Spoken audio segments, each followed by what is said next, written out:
Did you know? School Sport Victoria offers 650,000 sporting opportunities in 31 different sports at 10,700 events across the state every single year. That's a lot of kids playing sport. And for over 25 years, the Victorian School Sports Awards have recognised more than 1,500 students, teachers and volunteers for excellence and outstanding contribution to school sport. Now that's a champion effort.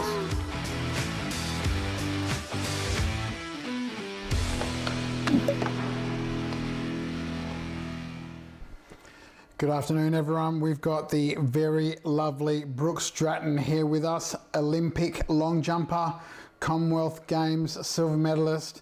Her achievements go on and on. Let me just brag a little bit about this young lady. First of all, how are you, Brooke? I'm good, thanks. How are you, Raf? I'm great, and we've got a packed show today, but let's just go through some of your many occasions that you represent Australia. 2015 World Championships, big achievement. Perth Track Classic, Australian record for women's long jump, 7:05. I happened to be in the front row on that night. 2016 Olympics, where you came 7th, and 2018 Com Games. Starting to get emotional thinking about it. I was in the crowd as well.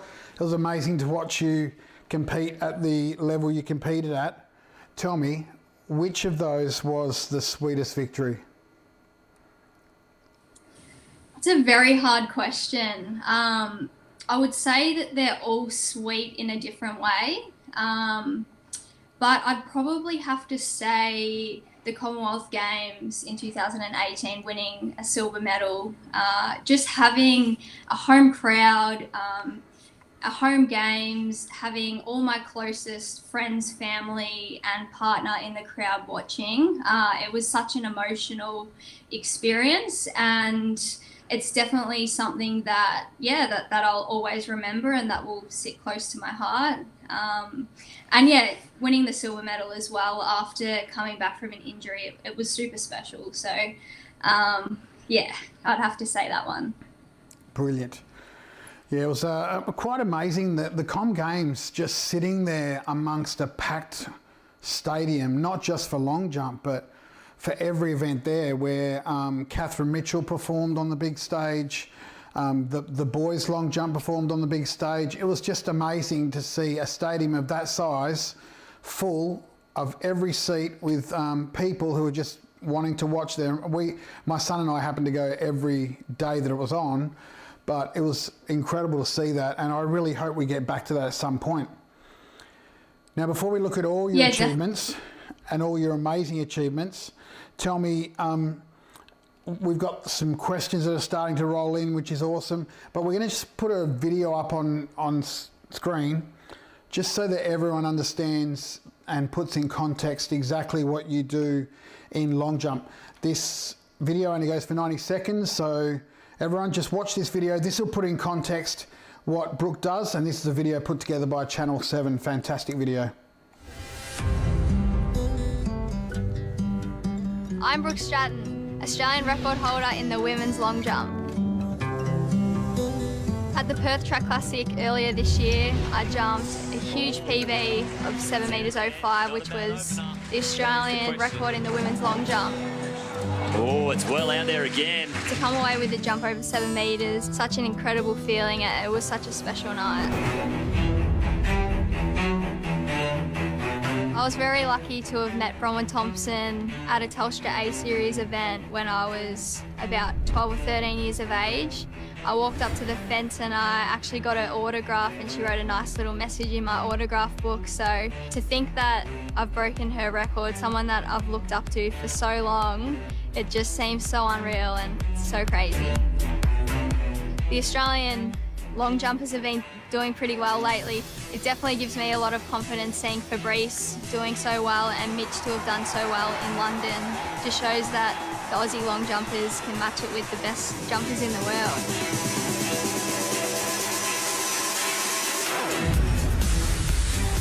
Yeah, Rio's going to be absolutely amazing. My first Olympic team, and to think that if I could jump around my PB over there, I could be amongst the medals. So yeah, it's been something I've dreamt for my whole life. Yeah, it's going to be so special.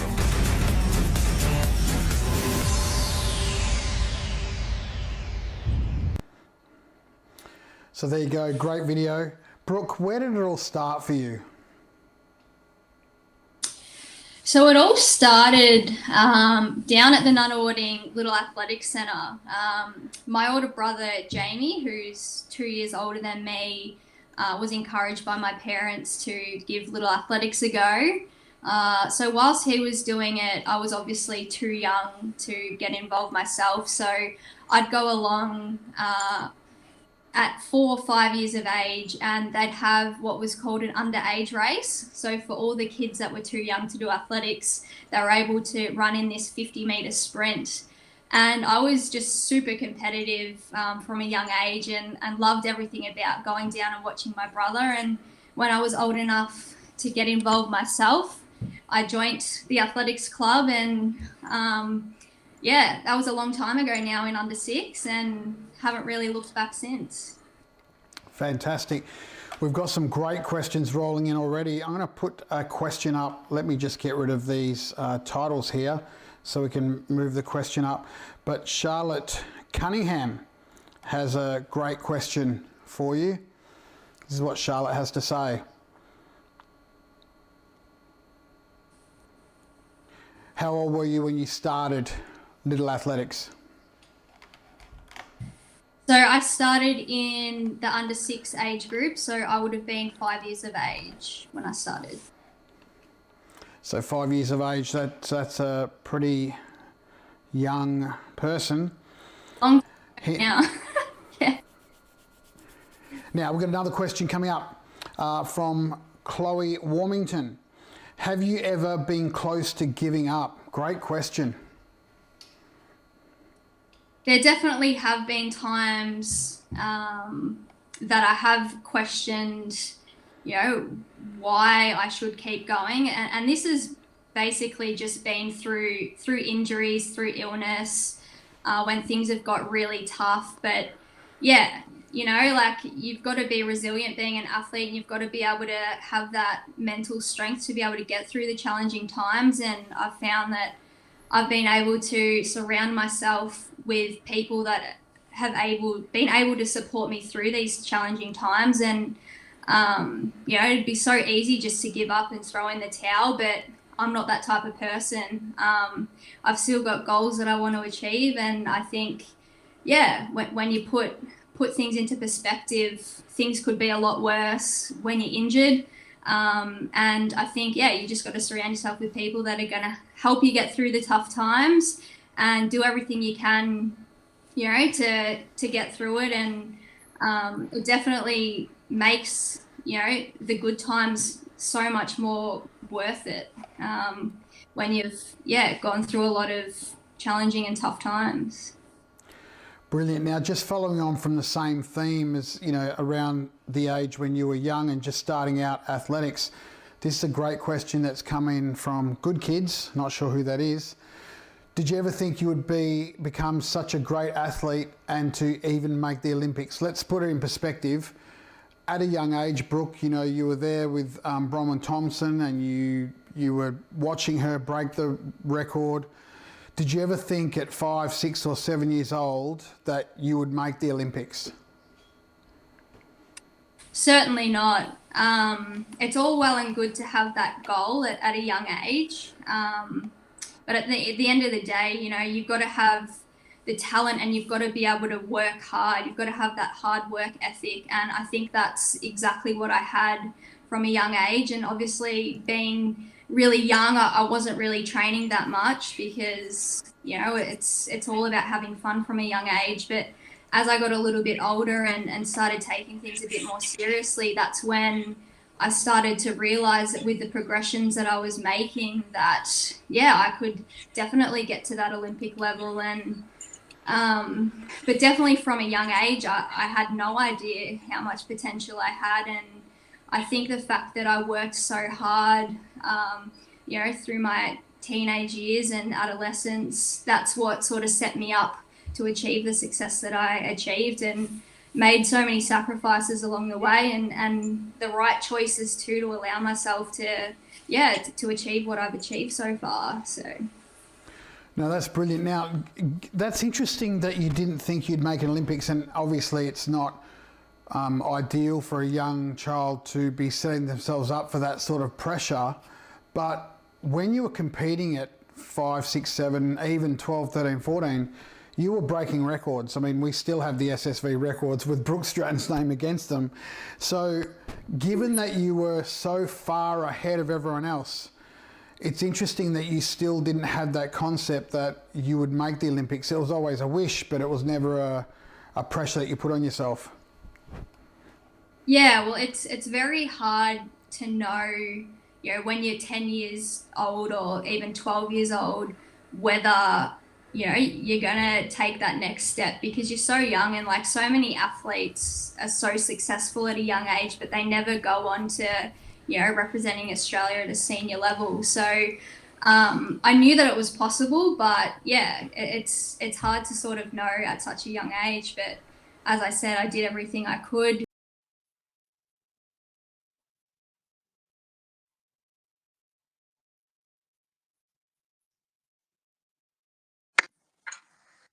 Yes. So how big is your training load, and how do you cope with it? That's a great question. So currently I'm in a pretty heavy, high volume phase of training, which is involving 3 gym sessions, a conditioning circuit, which is basically some tempo running, some plyometrics, some core strength, upper body strength, stability, flexibility work, all in the one circuit. And then as well as that, I've got 2 speed endurance running sessions as well. So that's sort of a lot different to what it would be during the season. During the season, it would involve 2 technical jump sessions, 2 gym sessions, and 2 running sessions as well, which would be majority of it being speed work, so short, sharp sprints. But I think just listening to my body is a good way of knowing that my body's able to cope with the training load. And if I am pulling up sore or pulling up really tired, just knowing when to pull things back a little bit. So yeah, I think just being able to understand your body a little better, and that when you're feeling sore, it's sort of pull things back and maybe.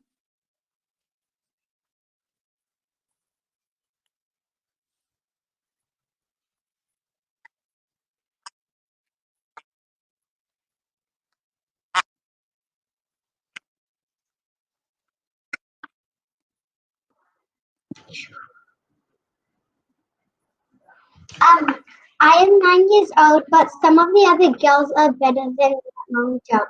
So my question is, were you always good, or did you need a lot of practice? So as I was saying earlier, I did find that I was doing quite well in long jump from a young age. So I was, as Raf was saying, setting records from a young age, but that definitely doesn't determine where you're going to get to with your sport, because at 9 years of age, it's honestly just all about having fun. You want to enjoy your sport. It's not all about winning. It's all about, trying to get the best out of yourself, try TVs. So I wouldn't worry too much if there's other girls in your age group that are doing better than you at the moment, because no one really remembers a champion at 9 years of age. You want to be in the sport for the long haul. And I think the most important thing is that you're having fun, you're able to enjoy your time with your friends at the moment. And just try and better your PBs each week at Little Athletics. And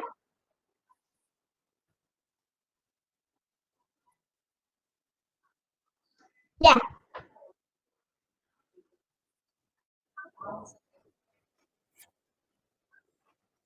Hi, Daniel. Thank you.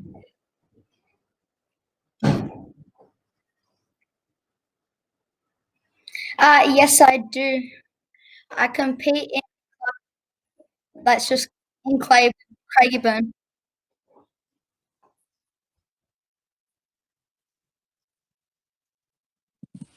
I do high jump and triple jump.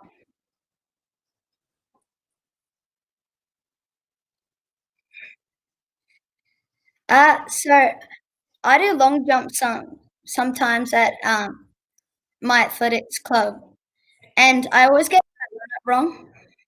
So my question is, how do I measure the perfect run up?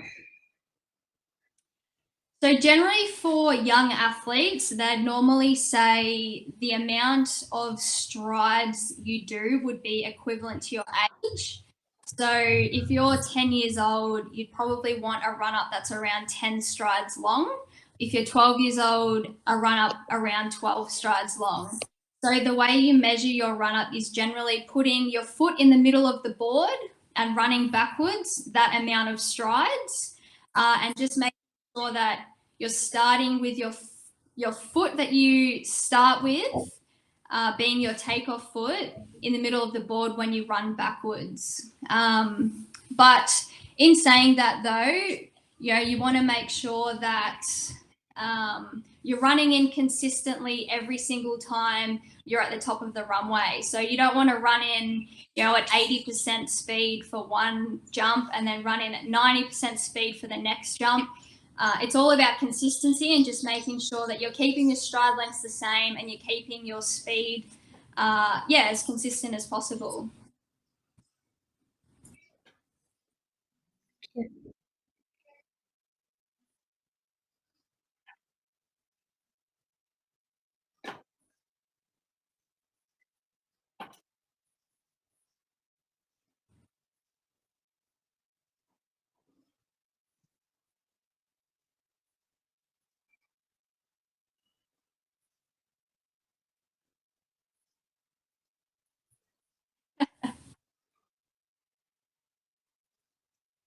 Yeah, so I think I'd probably put it down to a lot of practice, a lot of run up practice over the years, but also my ability to be able to steer for the board and be able to have a good feel for where the board is, I feel is a great strength of mine. So, halfway down the run up or as I approach the board, I'm really able to feel whether I'm going to be out or not so I can make those adjustments.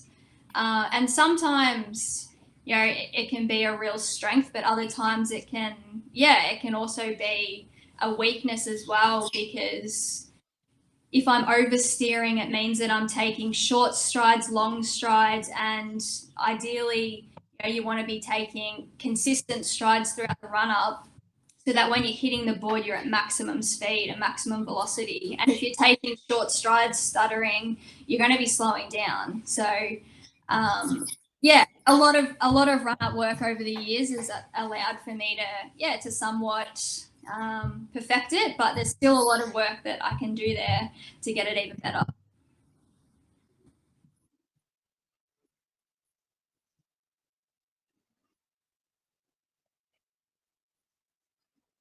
Yes, it did.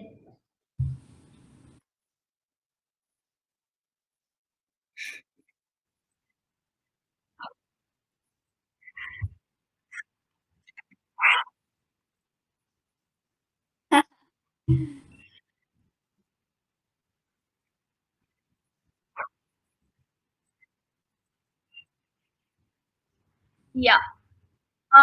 Well, I imagine you're like really good at a lot of sports. So what made you choose long jump? I'd like to think I was good at other sports. No, I'm just joking. Well, I grew up playing basketball with my sister, who's a year and a half younger than me, and I really enjoyed that. I really enjoyed the team aspect of basketball, and and it was great fun as well. But with track and field, and specifically long jump, there was just something about it that I guess it chose me, the sport. And I think being quite successful from a young age definitely helped me enjoy it a lot more. But I think, just being able to, being an individual sport, I feel like, it was all up to me. It was up to me to work hard. I wasn't really relying on anyone else. And I'd go along every week to Little Athletics and just try and strive for better results and increase my distance each week. And I think that's what I enjoyed about it, just being able to see the hard work that I'd been putting into training translate into competition. And I guess as I was getting older and jumping further, it was really exciting, and I think I just wanted to know where the sport could take me as well, so that's why I stuck with it. Fantastic. Thanks for your question there, Rosie. Have you got another question? You had another question before. Yeah. So, what do you practice every day to stay at an elite level, and like when do you? Yeah. What was that? Sorry, what do I practice every day? So given that you're in COVID right now and you're not able to train, what do you do? You can see Rosie's got some great setup at the back there to try and stay fit. But what do you do, Brooke, to stay fit and stay strong for long jump? Yeah, so I've had a quite a great setup from home, to be honest. We've transformed our garage into a home gym. Yeah, what do you like practice every day in quarantine now?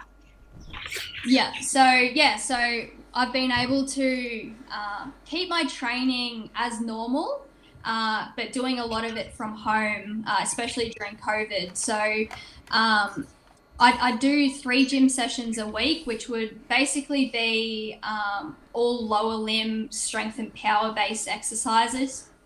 And also on top of that, a lot of core strengthening exercises as well, because it's super important in long jump. But I guess just keeping things quite similar to what they would be like if we weren't in this COVID situation. And for me, speed on the runway is super important in long jump. So just trying to work on the technical elements of my running. And as I said, in the gym a few times a week. So just trying to get really strong and powerful, for next season. Rosie, thanks for joining us. We've got another contestant, another guest to get to. So we're going to move now to Catherine. Thanks heaps, Rosie. We'll hope to see you soon. Yeah. Thanks, Rosie. Catherine, you've got Brooke Stratton here now. So what's your question? First of all, do you compete in track and field?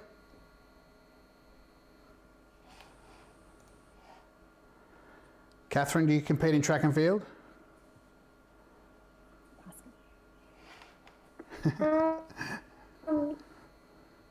You can speak, that's all right. Well, I think it's freezing a little bit. It might be. So I might ask her question on her behalf unless she's back on. Can you hear us now, Catherine? yeah. Okay, you ask your question. What food do you eat before you train and compete? That's a great question. So generally, not long before I train, I'll either have a banana, which I feel sits in my stomach quite nicely, or I'll have a couple of rice cakes with honey on top. And prior to competing, I guess it depends on what time of the day the competition is. But normally I'll stick to something like white rice and tuna, just because I feel like that sits in my body quite well, or in my stomach quite well, I should say. And I'll generally have a banana an hour and a half to an hour before I start competing as well. So I try and keep things quite consistent between competitions. And being a long jumper, you don't want to feel heavy on the runway either. So just trying to keep things nice and light in my stomach. Okay. Now, Catherine, when she answered that she has a banana, I saw your face light up. Would you happen to have a banana before you compete as well? Every time I compete or usually train, my dad always gives me a banana and says you have to eat it all. There you go. Your dad is giving you the food of an Olympian. Now, you've got another question for Brooke. What's your question there? Yeah. What was your dream for your sport when you were little? So when I was in grade 1, I think I would have been around 6 or 7 years of age. I actually watched the Sydney Olympics from home. And I remember watching Cathy Freeman win the gold medal for Australia in the 400 metres. And from that day, I would go around telling everyone that I wanted to be Cathy Freeman one day. I wanted to be an Olympic gold medalist. And get to that Olympic level. So from grade 1, I had that. Wow. So that was definitely a goal of mine, and as well as also representing Australia at the Commonwealth Games or World Championships. It was something that I aspired to do from a very young age. So it's definitely important to set goals, and as unrealistic as you might think they are at a young age, it's very important to have something to work towards and something to focus on. Now, Catherine, do you have one last question? Yeah. What challenges did you face in your sport during your life? That's a good question. That's a great question. I've definitely faced a few challenges along the way. Not so much at a young age. I was pretty lucky having my dad coach me and be able to really hold me back at a young age and not push me too hard too early. However, when I was 20 years of age, I just qualified for my first senior international team to compete at the Commonwealth Games in 2014. And a week prior to leaving for Glasgow, I found out that I had a stress fracture in my lower back. So that was something that I really struggled with. It was my first serious injury, and meaning that I had to miss a major championships as well. It was really, really heartbreaking for me, and it definitely taught me to listen to my body a little bit more, because I'd had back pain for almost 3 months, I think, and me being the athlete I was, I chose to ignore it because I had the Commonwealth Games ahead of me and knew that I wasn't going to get there, if I stopped training. So that was, definitely a learning curve. And after that injury, I then went on to have a few foot injuries as well, a couple of stress fractures in my foot, which, it wasn't fun being a long jumper, meaning that I had to take more time away from the track. But, just very lucky to have the support network I have. Being in the Victorian Institute of Sport, I'm able to access all the services there. So, and having my dad as my coach as well, it was so, I'm just so thankful to have had the support that I had to get me through these difficult times. And health-wise, I struggled as well for a number of years prior to being diagnosed with celiac disease, which is an autoimmune disease where your body attacks itself when you consume gluten, resulting in damage of your small intestines. So I have to eat 100% gluten-free now, which can be quite a challenge when traveling overseas and even throughout Australia. And I was also diagnosed with a second autoimmune disease in 2017 called Hashimoto's disease, which is an underactive thyroid. So that's another condition that I guess I have to manage and monitor quite closely. And yeah, it does have its challenges as well, but it's something that, yeah, I just have to deal with. And the way I see it is that it could be a lot worse. So there's nothing really that I haven't been able to deal with or overcome. And I think all the hard times definitely make the successful and good times more worthwhile. So, yeah. Now, I bet you didn't think you were going to get such a long answer and have so many things that Brooke had to overcome, did you, Catherine?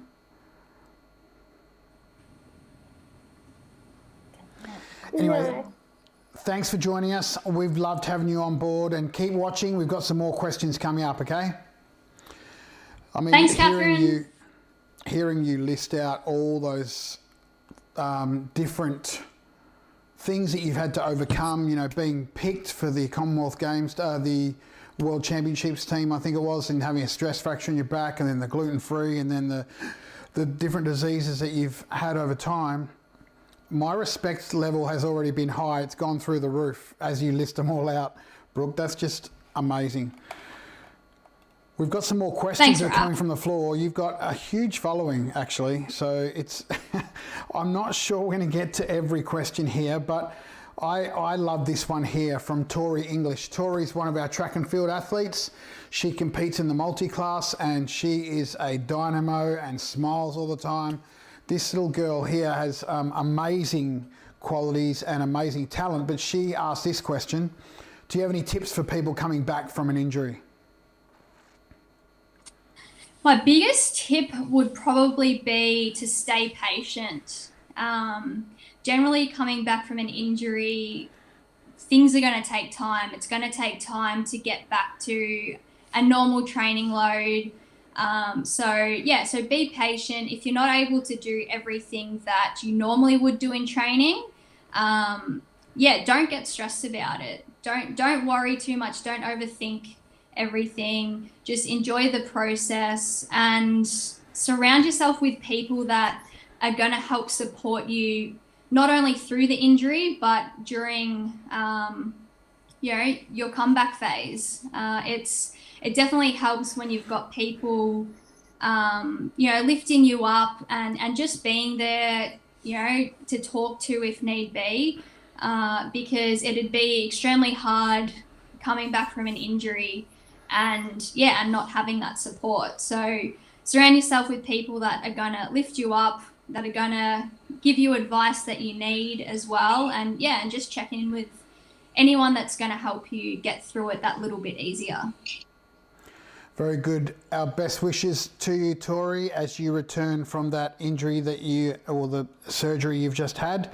We're sure you're going to come back bigger and stronger and smilier. Here's a question that's coming from Grace Kelly. Grace Kelly's another one of our Team Vic champions. She consistently makes nationals. She's made nationals for AV All Schools. She's made AV nationals, Australian nationals in sprinting.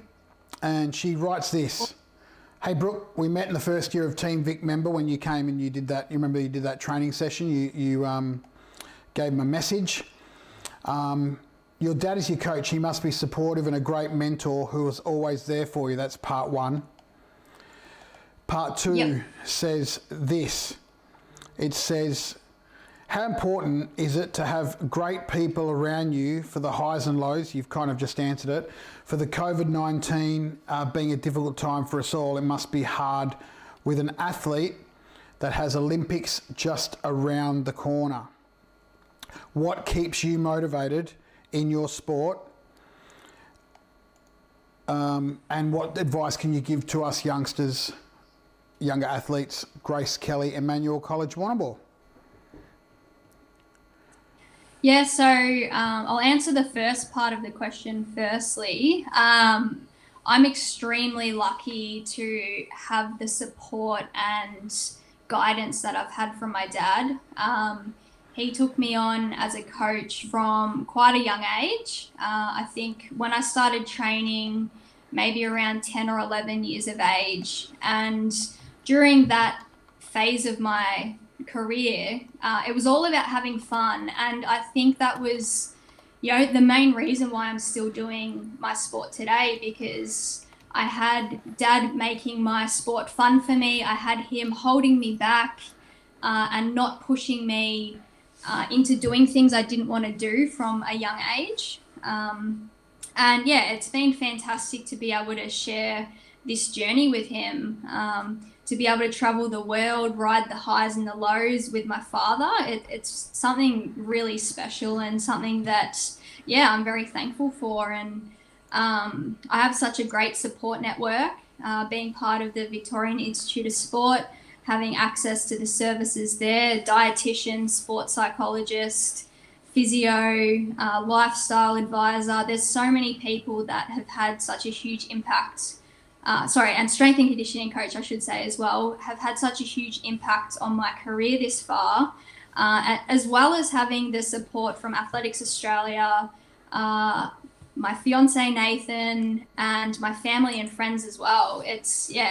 I've been so fortunate to be able to be on this journey of an elite athlete and have so many people just being there to give me what I need and just show that real support that an athlete needs. And let's not forget your dog either. Your dog in there, obviously very supportive. Sorry. How could I forget Winnie? Sorry, Winnie. And how do I stay motivated during COVID? Was that the second part of the question? Yes, that's right. How do you stay motivated, and what advice would you give to younger athletes during this time? Yeah, so to be honest, my motivation levels are always generally quite high. I feel like I'm quite an internally motivated athlete, and setting goals and having goals that I want to achieve is definitely what keeps me motivated and accountable as well. So, every day when I wake up, I know exactly what training session I'm doing, and I know exactly why I'm doing it. And I think it's so important to have goals and things to strive for. Otherwise, I feel like I'd wake up and not sort of have that drive that I do have. But in this COVID situation, it's been quite different and quite difficult, being out of routine and not being able to train as normal as well, and not being able to train with my squad and doing a lot of my training by myself. It's been different. But the best advice I would give is, we're not going to be in this situation forever. It's only short term, hopefully. But do what you can while you can, and having a lot more time on our hands at the moment, I feel like it's a perfect opportunity to try and put time into the little things that generally get neglected, whether it's recovery, diet, just little things like that. And also, put the time into trying to strengthen weaknesses, or just get better at exercises or a skill. I think that's a good way to keep motivated during this time. And the more you can do now, the more prepared you'll be for next season or whenever the next competition may be. Great. We've got a couple of other questions here before we quickly move on. Sorry, we're going to go a little bit over time, but that was the gap where we had no Brooke. But Charlotte Cunningham says, what would you be if you weren't an athlete? Which leads us into, what's going to happen after sport. You're not going to be doing sport all your life, but I believe the best years are yet to come for you. That's what I believe. You've got a couple of years ahead of you, and I think the next Olympics we're going to see a Brooke that we've never seen. But after that, what does it look like? That's a great question. I've considered playing women's AFL. Awesome. But career-wise, I just finished my Bachelor of Health Sciences last year at Deakin Uni. So that's a degree that I have behind me. And I've also considered going back to uni and doing a master's degree in health promotion. So that's something that yeah, I'm still umming and ahhing whether I'll go ahead with it, because at the moment my main focus is on the Tokyo Olympics, and having that being pushed back a year, it sort of changed my mind a little bit with what I want to do with that option. But ideally, me and Nathan have been speaking about hopefully one day starting up our own business together. He's an exercise physiologist. And just doing something in the health industry, whether it's opening up a gym. We're both super passionate about health and fitness, and I think just being able to help people achieve their goals and live a healthy lifestyle, that's what we're both super passionate about. So so anything, I guess, health related, I'd be more than happy to be doing for the rest of my life. Brilliant. That's really good. And it's always good to not have all your eggs in one basket. It might be injury, it might be retirement, whatever it might be. So you've done exceptional where you've pretty much competed at the highest level your sport will allow you to compete and continue. And yet you've also got a degree that is behind you, as you said, that you can now fall back on, which is so good. Thanks, Raf. It only took 7 years, so. Doesn't matter, that's good. Now, this is a great question too, and you've got your medal handy too, your Commonwealth Games silver medal, but what was it like on your journey to the Olympics? And let's put in the Com Games as well. What was that like for you?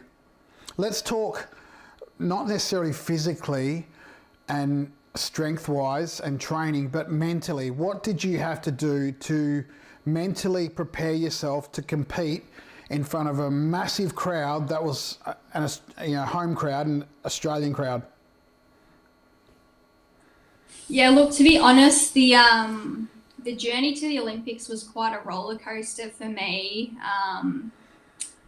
More so injury-wise, which I probably don't really need to touch on. But I think having competed at the World Champs in 2015 prior to the Olympics, it was sort of the perfect stepping stone for me to be exposed to that international competition. And also prior to the Olympics, I did a very short stint of competitions in Europe where I competed in a Diamond League and a couple of other high-level meets over there. This was just after breaking my Australian record.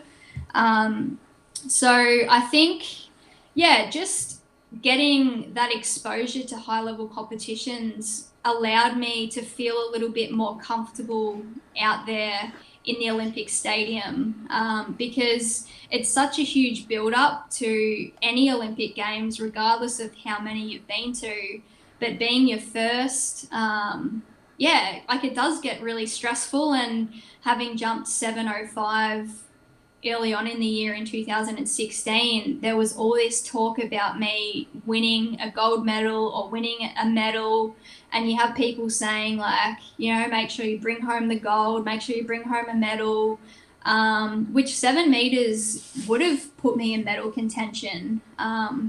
But I would have had to have been at my absolute peak, and everything would have had to have gone perfectly fine or perfectly well for me to have jumped 7 meters over in Rio. And realistically, it probably wasn't going to happen again, because I'd had a bit of a foot niggle leading into the Olympic Games, and I'd peaked in March as well. So it's, being an Aussie athlete, it's hard to sort of keep yourself up during the Australian season when you're trying to qualify for the Olympic Games, and then try and peak again in, July, August, mid-year. So, it was very exciting as well at the same time, dreaming of getting to the Olympic Games from such a young age, and then qualifying at the start of 2016 and knowing that, you were going to represent your country and your childhood dream was about to come true. So, it was definitely a mixed bag of emotions, but, the experience was something, it's hard to sort of put into words how amazing it felt walking out into the stadium and being able to represent, your country at that level. Fantastic. That's a great answer, Brooke, and we do feel for you, but we're championing you as well. Show us that lovely silver medal. Just put it up to the screen So for us. this is the box that it came in, Nice. which is quite fancy. Actually, haven't got it out of the box for a little while. Well, you don't need to take it out of the box if you don't want. You can hold the box up open if you like. Oh, no, you got it. What a great looking... I don't know if you can... What a great looking silver medal. That is such a special and unique item that not many people have, and you're in that silver medal club. Yeah, it's still can't really believe it, to be honest. But yeah, Pretty let's amazing. hope I can go. I mean, everything you've achieved with everything you've had to overcome as well is pretty phenomenal. But kids, if you want to know how far 7:05 is, it doesn't sound far when you talk about it, but go and get one of mum or dad's tape measures, put it on the ground, measure out 7:05, and then sit back and go, oh my gosh, this girl jumped 7:05. That's her best. It's actually a very fun. Have you ever done that, Brooke? I mean, I've done it for you in front of people in crowds, but have you ever done that at a party trick, saying, go and get a tape measure and I'll lay out 7:05 and that's what I can do? Yeah, I have actually measured it out with a tape measure a few times, and to be honest, like it looks absolutely crazy on a tape measure. It really does. It doesn't. Now, last question for you. We've gone way over time, but last question for you. Where to next for Brooke? Well, obviously, having the Olympic Games postponed a year, that's sort of the immediate goal for me to qualify for next year's Olympic Games. I'd like to hope that having this extra year, I've been able to use it to my advantage, which I feel like I have, because after the World Championships last year, I had a very limited preparation coming into this season, so it's allowed me to put in a huge base over this winter and just really prepare and make sure that I hit next season in the best shape possible. So so that's the immediate goal for me. I'd love to obviously win an Olympic medal.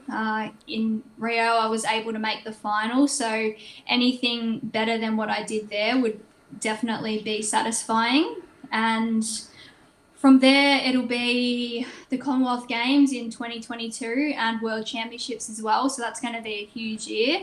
And and hopefully, I can keep competing for another few years post 2022. But I'd love to try and give my PB a nudge. I reckon that's, something that I can do. And hopefully, I can put everything together in a jump and try and go that little bit further. So it's exciting. Fantastic. It is exciting. And also, you mentioned before, you've got great support in Nathan as your fiance. People might have thought, hang on a minute, what's going on here? But you're engaged and you're getting married September next year, which is also another exciting event for you. Brooke, we're going to put in the show notes, we're going to put your Instagram account. We actually already have it there. So if you want to get on board and follow Brooke, that would be fantastic. Keep following her, keep championing her, keep getting behind her, because realistically, you are a fantastic role model, not just on the track, but off the track as well. I've seen you interact with children and students, and you're phenomenal, to be honest. And we wouldn't have you as an SSV ambassador unless you were that phenomenal. And I look forward to seeing, no worries. I look forward to seeing what the next part and chapter is for you, but I really do believe the best years are yet to come. You're yet to peak. You've hit 7:05 without peaking. A couple of years' time, I'm sure you'll be peaking, and I'm sure the next Olympics and Com Games are going to be your best. So we look forward to getting behind you and doing our part to making every effort to getting you to where you need to be. Thanks, Ralph. Really appreciate that. And I also appreciate the support from everyone else that's tuned in. It goes such a long way, so thank you. No worries. We've had some students come back. Charlotte Cunningham has come back and said, thank you for answering my question. Tori English has come back and said, thank you. I'm sure there's a whole lot more that want to thank you as well. But stay tuned for next week. We've got Sue O, Olympic golfer, on the show, 1 o'clock Friday next week. But also this will be ripped into this episode 5, will be ripped into a podcast in the next few hours. So jump on Apple Podcasts if you want to listen to it again. We'll have the edited version in there. Thank you for thank you for joining us, Brooke. We're sorry about the technical issues, but it's always great having you on the show. Thanks, Raph. Really appreciate it. No worries.